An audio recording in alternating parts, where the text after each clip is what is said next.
पिछले 3 दिन में लगभग 6 करोड़ श्रद्धालुओं ने प्रयागराज में काफी बड़े पैमाने पर लोगों ने यहां पर रोजगार यहां पे 1,97,000 करोड़ रुपए के निवेश यहां के लिए अकेले यानी 1,97,000।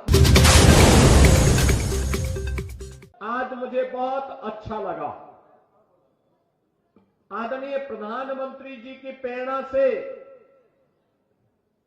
जब हम खेलकूद की बात करते हैं, नए भारत की बात करते हैं, तो सर्वांगीण विकास के भारत की बात होती है।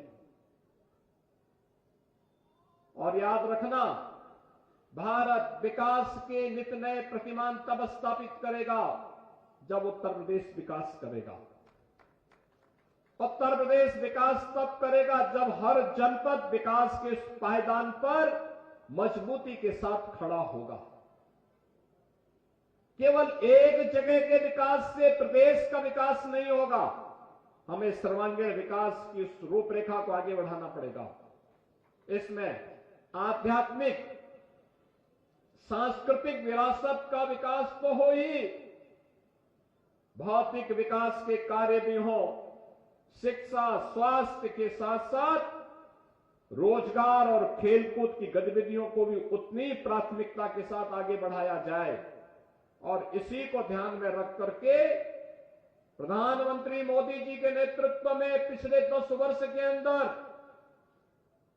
विकास के नित नए प्रतिमान को स्थापित करने का काम किया। पिछले 3 दिन में लगभग 6 करोड़ श्रद्धालुओं ने प्रयागराज में मां गंगा, यमुना और सरस्वती की पावन त्रिवेणी के संगम में डुबकी लगाकर के पुण्य के भागीदार बने हैं। हर कोई प्रयागराज आना चाहता है, हर कोई काशी आना चाहता है, हर कोई अयोध्या आना चाहता है। ये प्रधानमंत्री मोदी जी की विरासत और विकास की उस परिकल्पना का साकार रूप है जो आज दुनिया देख रही है। और प्रधानमंत्री मोदी जी के कारण ही उत्तर प्रदेश में 1 डिस्ट्रिक्ट 1 मेडिकल कॉलेज की परिकल्पना साकार हो रही है। मैं बधाई दूंगा सोनभद्र वासियों को, यहां के जनप्रतिनिधियों को, श्री भूपेश चौबे जी हैं, संजीव गौड़ जी हैं, अनिल मौर्य जी हैं, इन सबको मैं बधाई दूंगा। इन्होंने मांग की थी कि क्या सोनभद्र में भी मेडिकल कॉलेज बन सकता है। हमने कहा बन नहीं सकता, बनेगा, जरूर बनेगा। और आज यहां मेडिकल कॉलेज संचालित हो गया है। ये लोग बोलते थे कि क्या सोनभद्र में भी हर घर नल की योजना लागू हो पाएगी। हमने कहा होगी नहीं, होना है, और उसको भी कर दिया गया है।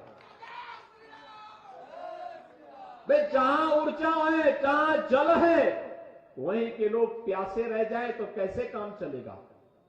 हम उन घरों तक जल पहुंचाएंगे, यहां के पौराणिक स्थलों का पुनरुद्धार करेंगे, उनका सुंदरीकरण करेंगे। जो रिजर्वायर बने हुए हैं, फ्लोटिंग सोलर पावर के माध्यम से ग्रीन एनर्जी के रूप में भी इस क्षेत्र को विकसित करने का काम करेंगे। यहां के लोगों के लिए यहीं पे रोजगार पैदा हो, यह भी करेंगे। बहनों और भाइयों, मुझे प्रसन्नता है कि अब सोनभद्र तेजी के साथ विकास की प्रक्रिया के साथ जुड़ रहा है। यहां पर ग्लोबल इन्वेस्टर समिट में भी काफी बड़े पैमाने पर लोगों ने यहां पर रोजगार यहां पे 1,97,000 करोड़ रुपए के निवेश यहां के लिए अकेले यानी 1,97,000 करोड़ रुपए के निवेश के प्रस्ताव सोनभद्र जनपद के लिए आए हैं। अगर ये सभी इंप्लीमेंट हो गए तो मान के चलिए कि 40,000 नौजवानों को नौकरी मिलेगी इससे।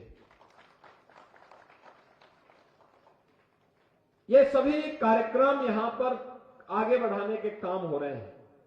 सरकार के द्वारा तमाम अन्य उपयोगी कार्यक्रम यहां पर आगे बढ़ाए गए हैं। मुझे विश्वास है कि सरकार जिस मंशा के साथ इन कार्यक्रमों को आगे बढ़ाने का कार्य कर रही है, वह सोनभद्र को ऊर्जा के साथ साथ सर्वांगीण विकास के मार्ग पर आगे बढ़ा करके न केवल यहां के सर्वांगीण विकास का बल्कि अनुसूचित जाति और हमारे जनजातीय समुदायों को विकास और सर्वांगीण विकास की मुख्य धारा के साथ जोड़ने में जनपद सफल होगा। और भाइयों, मुझे बताते हुए प्रसन्नता है कि सोनभद्र जनपद में हर घर नल योजना में से 3,09,51 घरों को कनेक्शन के सापेक्ष अब तक 2,53,537 घरों को यानी 81% घरों को हम कनेक्शन का कार्य पूरा कर चुके हैं और युद्ध स्तर पर इस कार्यक्रम को आगे बढ़ाया जा रहा है। कनहर सिंचाई परियोजना का निर्माण 3,394 करोड़ रुपए की लागत से कराया जा रहा है और परियोजना के जनपद सोनभद्र के दुग्धी ओबरा के 108 गांवों के लगभग 50,000 से अधिक कृषक परिवारों की 35,000 हेक्टेयर से अधिक भूमि को सिंचाई की अतिरिक्त सुविधा भी इससे प्राप्त होगी।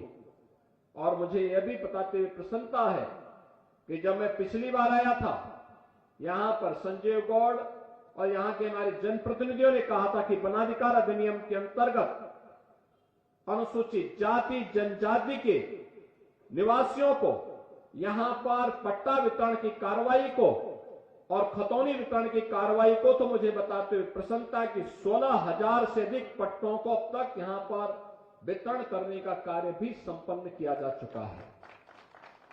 इसके अलावा सरकार की अन्य तमाम योजनाओं का लाभ यहां उपलब्ध करवाया जा रहा है, चाहे वह किसान दुर्घटना बीमा योजना हो, किसान क्रेडिट कार्ड हो, किसान सम्मान निधि हो या फिर अन्य तमाम प्रकार की योजनाओं के बीच धरती आबा जनजातीय ग्राम उत्कर्ष अभियान, प्रधानमंत्री जनजातीय उन्नत ग्राम अभियान के अंतर्गत भी जनजातीय बाहुल्य गांवों को विभिन्न आधारभूत सुविधाओं से संतृप्त करने का काम किया जा रहा है। और मुझे तो प्रसन्नता है कि अकेले सोनभद्र जनपद की 176 गांवों को इसके लिए चयन किया गया है और इसमें अनुसूचित जनजाति के छात्र छात्राओं के लिए पीपरखाड़ कोन में एकलव्य मॉडल आवासीय विद्यालय का निर्माण भी कराया गया है। अन्य ब्लॉकों को भी इसके लिए चयन की प्रक्रिया के साथ जोड़ने का काम चल रहा है।